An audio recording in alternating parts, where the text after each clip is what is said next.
મધુને છે ગઈકાલે સવારે બીજદાન થઈ ગયું છે બરાબર. આ બાજુના શિંગડાની અંદર કંબોડી છે, જુઓ અહીંયા નાકની અંદર લોહી ને એવું બધું આવે છે. આ સ્ટ્રો જો તમારા માટે મેં હંગરી હતી કાલ, દેખાય ને, દેખાય. આની અંદર જે સિમેન્ટ છે એ બુલની ખાસિયત શું છે, શું એની આમ વિશેષતાઓ છે. મુખી બેસી ગયા છે વચ્ચે વચ્ચે, એટલે બધું કામ કરાવે છે. અને આ છે ને જો આપણે એના માથાના ભાગેથી આપણે યાર અંદાજ બધું નક્કી જ હોય આપણો. ખોર ખાઈ લીધો લાગે એટલે સારું, થોડું ખાય ને તો શું પાવરમાં આવી જાય. કારણ કે જય જય જય માતાજી મિત્રો, સ્વાગત છે આપ સૌનું આજના એક નવા વ્લોગની અંદર. આશા કરું છું આ બધા એકદમ ઓકે રિપોર્ટ હશે. મિત્રો આજના વ્લોગની શરૂઆત આપણે અહીંયા પાંજરાપોળથી જ કરી છે, હોસ્પિટલની અંદર કરી છે. અને હોસ્પિટલની અંદર પણ ઓપરેશન થિયેટરની અંદર, કારણ કે ગઈકાલે આ એક બળદ આવ્યો હતો સુવઈની ગૌરીપર ગામથી. અને બળદને થઈ આ બાજુના શિંગડાની અંદર કંબોડી છે, જુઓ અહીંયા નાકની અંદર લોહી ને એવું બધું આવે છે. અને આ જ્યારે બળદ અહીંયા આવ્યો ને ત્યારે આપણે અહીંયા હાજર જ હતા, એટલા માટે આપણે ધણીને વાત કરી કે આટલું બધું તમે રાહ જોવો છો શેની, બરાબર. આટલું બળદ ઘટી જાય એના પછી આપણે એનું કરીએ ઓપરેશન, એટલે ઘણી બધી એને તકલીફ પડતી હોય, એટલે જેમ બને એમ ઝપાટે તમે અહીંયા લઈ આવાય એ બધી વાત એને કરી દીધી હતી. અને હવે તો આપણે બીજું વધારે તો કાંઈ ના કહી શકીએ, પણ ઓપરેશન કરી શકીએ. હવે આ વાળી આ બાજુનું ઓપરેશનની સંપૂર્ણ તૈયારી થઈ ગઈ છે. બસ બળદને નીચો પાડી અને ચાલુ કરવાનું છે ઓપરેશન. એટલી જ વાર ફેમિલી આખી આપણી તૈયાર છે ઓપરેશન કરવા માટે, અને પ્રોસેસ બધી ચાલુ કરી નાખી છે. તો ચાલો ફટાફટ આનું ઓપરેશન કરી નાખીએ, અને ઓપરેશન કરીને જ પછી વાત કરીએ અને બળદને જોઈએ. તો મિત્રો 1 કલાક પહેલાં આપણે ઓપરેશન ચાલુ કર્યું હતું, અને 1 કલાકની અંદર જ ઓપરેશન ઓકે રિપોર્ટ થઈ ગયું છે. એકદમ પૂરું નહીં થયું, ક્લિનિંગનું કામ ચાલુ છે.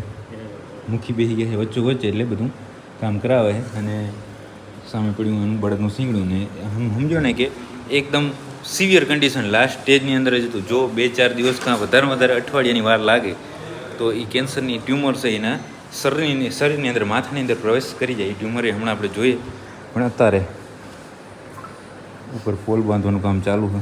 બંને સાઈડ વારી નાખજો ભગત, બંને બાજુ થોડી થોડી વારી નાખજો. આ ભાઈ લો તો હાથમાં ટ્યુમર ખાલી આ છે ને, જો આપણે એના માથાના ભાગેથી કાઢ્યું છે ને એકદમ સહેલાઈથી અત્યારે એકવાનું નીકળી ગયું હતું. કારણ કે પીક ટાઈમ ઉપર છે એ ઓપરેશન થઈ ગયું અને મેળ પડી ગયો. નહીં તો આ શીંગડું જો ફૂલ ભરેલ પડ્યું, જો આખું અંદર ઇન્ફેક્શનથી. બાકી સરસ મજાનું કાર્ય સવારમાં થઈ ગયું છે પાંજરાપોળની અંદર. બસ થોડી વારની અંદર જ ડ્રેસિંગનું કામ ને ક્લિનિંગનું કામ ને ઓકે થાય એટલે બળદને કરી નાખીએ ઊભો. મિત્રો આપણા બળદને ડ્રેસિંગનું કામ એટલે ક્લિનિંગનું કામ ને બધું ઓકે રિપોર્ટ થઈ ગયું છે. પણ હવે મારા મિત્ર ભગતરાજને છે એ ઓપરેશન થિયેટર ક્લિનિંગ કરવાનું કામ ચાલુ મતલબ આવ્યું છે ભાગ. શું કહેશો?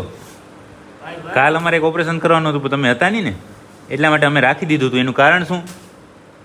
આ જે તમે અત્યારે કરી રહ્યા છો કે એ બધું કોણ કરશે, એટલા માટે કાલ આપણે જે લાલ કલરનું બળદ છે એનું ઓપરેશન રાખી દીધું હતું, બરાબર. ત્યાં સાંજના આ સાહેબ આવી ગયા, તો આનું આજે થઈ ગયું ઓપરેશન તરત.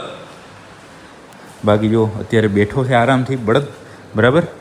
અને આપણા મિત્ર સવા ભગત અહીંયા બધું સાફ સફાઈનું કામ કરી રહ્યા છે.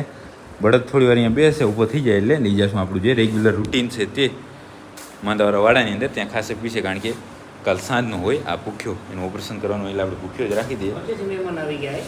કેમ હોય વચ્ચે? એટલે કાલવાળા બળદને કંબોડી નથી, એને એવું જંબોડી ટાઈપ છે, સમજ્યા? સિંગ નમે રહ્યું પણ કંબોડી નથી, એટલે મેં કીધું આને તકલીફ સમજો ને આપણે બતાવી જ ગાંઠું જોઈ નહીં તમે, એટલે. બાકી આ બધું જે બગાડ મતલબ આ ઓપરેશન દરમિયાન જેટલી રેતી બગડી આવી રીતે ભગત ભરી અને જવા દઈને ઉકળે ને આમાં આવે પછી નવી રેતી. ભયંકર પણ આમાં મેળ શું એક આવી ગયો ખબર? એનો ધણી મારા હાથમાં આવી ગયો, બસ બીજું કાંઈ નહીં. અદલ જ વેખડાઈ રહ્યા. મને એણે કીધું કે મારે તો મૂકવા આવો નહીં. મેં કીધું હજી તારે મારે ભાઈ કેટલું ખેંચવું છે? આ બધું હવે સેઠે આવીને હવે બધું થયું છે હવે. હા, હજી તારે ખેંચવું કેટલું છે મેં કીધું. પણ પછી મેં કીધું કે એ ભાઈની ઈચ્છા એવી હતી ધણીની કે આ ન થયું તો મારે જે સાચવવો છે. મેં કીધું ઓપરેશન થઈ જશે હમણાં જ, બરાબર, લઈ જાજો તમે તારે. હવે એ જોઈએ આપણે કે આવે છે કે નહીં, બરાબર ને? હે ના ના, બળદ બચી જવાનું ભગત. કમ્પ્લીટ ઓપરેશન થઈ ગયું છે, એકદમ ઓકે રિપોર્ટ. બરાબર થઈ ગયું કામ સવારમાં એકદમ ફર્સ્ટ ક્લાસ. અને હવે બીજું કામ અંદરનું ચાલુ કરીએ. પાંજરાપુર આપણે બળદને જોઈને પછી હું કીધું ઘરે જમીને હવે આવ્યો છું. આપણી ગૌશાળે બપોરનું ટાણું છે, બધા આરામથી બેઠા છે. કિંગ સાહેબને બધા આજે પણ અંદર જ છે. અને ગઈકાલે આપણે જે મધુની વાત કરવાની રહી ગઈ હતી, બરાબર? તો મધુને આ કયું વિધાન કર્યું હમણાં હું તમને થોડી વારની અંદર સ્ટ્રો સાથે બતાવી દઉં. બાકી આ બધા પણ એકદમ આરામમાં છે, બધા બેઠા છે આરામથી. પોપટીઓ બેઠો કે શું દેખાતો નહીં.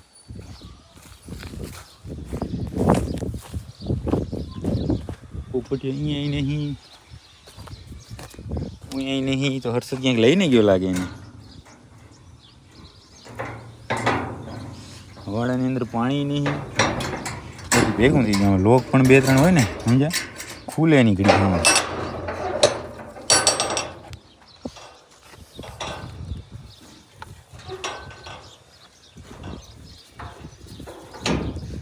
નક્કી છે ને આપણા મિત્ર જે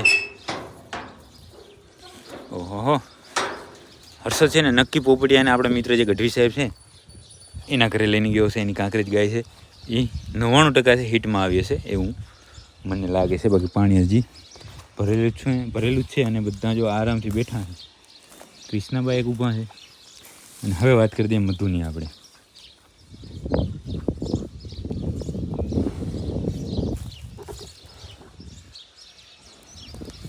ફોટા બેગ પાડતો હતો. મધુને છે ગઈકાલે સવારે બીજદાન થઈ ગયું છે, બરાબર? આ છે પોપટીથી ફળી અને આને બીજદાન થયું. કોયલબાઈ મેઘાને બધા જો આરામથી બેઠા છે આ આછા છાયાની નીચે. અને હવે તો શું તડકો એટલો બધો નહીં, પણ બફારો મારી નાખે એવો છે હજી. બાકી સ્ટ્રો હવે હું તમને બતાવી દઉં કે આપણી મધુને છે એ કયું બીજ મૂક્યું.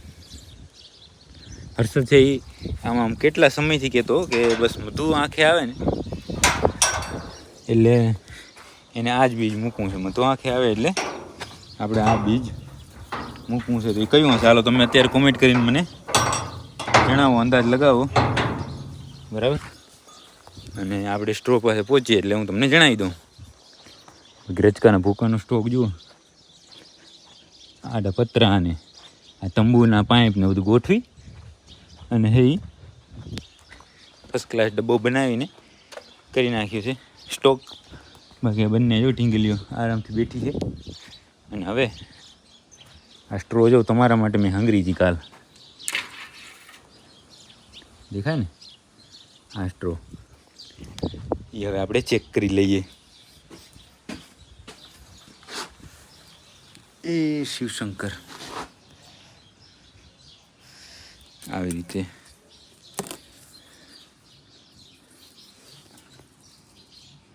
દેખાય.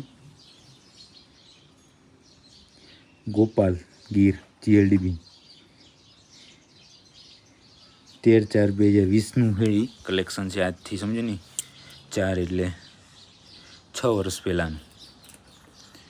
અને ગોપાલને જે કોઈ પણ મિત્રો જાણતા હશો એને તો ખબર જ હશે કે આની અંદર જે સિમેન્ટ છે એ બુલની ખાસિયત શું છે, શું એની આમ વિશેષતાઓ છે. આપણી પાસે ગોપાલની એક ઓળખીતો છે જે આપણી રૂપેણ છે ને ગોપાલની, બરાબર? અને એના પછી એક તમને ખબર હોય તો આપણી મેકલને પણ છે ગોપાલનું સિમેન્ટ મૂક્યું હતું. એના પછી હું ઘરે ગયો તો ત્યારે રિપીટ થઈ એટલે એને ફરીવાર બીજદાન થઈ ગયું છે. પણ ગઈકાલે મધુને છે આ ગોપાલ GLDBનું સિમેન્ટ મૂક્યું છે. હવે વરી આ હોના જેવું છે. એકવારના બધા અપડેટને લેટેસ્ટ બુલની અંદર ગયા અને પછી ધીમે ધીમે પાછા ઓલ્ડ ઇઝ ગોલ્ડમાં ગયા. એના જેવું છે કામકાજ. પણ ગોપાલનું મધુની અંદર જો ગાભ રાખી જાય તો બચ્ચું જબર આવશે. અને એમાંય વાસળી આવી જાય, ભગવાન કરે મહેરબાની, જો વાસળી આવી જાય તો એના તોલે જ કોઈ ના આવે. બાકી આ બધા આરામ કરે છે. અને આપણે હવે જાય પાંજરા પર ફરીથી અને બળદને ચેક કરીએ કે બળદભાઈ કેમ થયા છે એ જો. આપણે યાર અંદાજ બધું નક્કી જ હોય આપણો. સેવા માટે આવ્યા છે પોપટી અહીંયા સાહેબના ઘરે. કોઈ વાંધો નહીં, હું તમને સાંજે સમાચાર દઉં કે સાહેબને ત્યાં પોપટીઓ એમની ગાયને ફળે છે કે નહીં.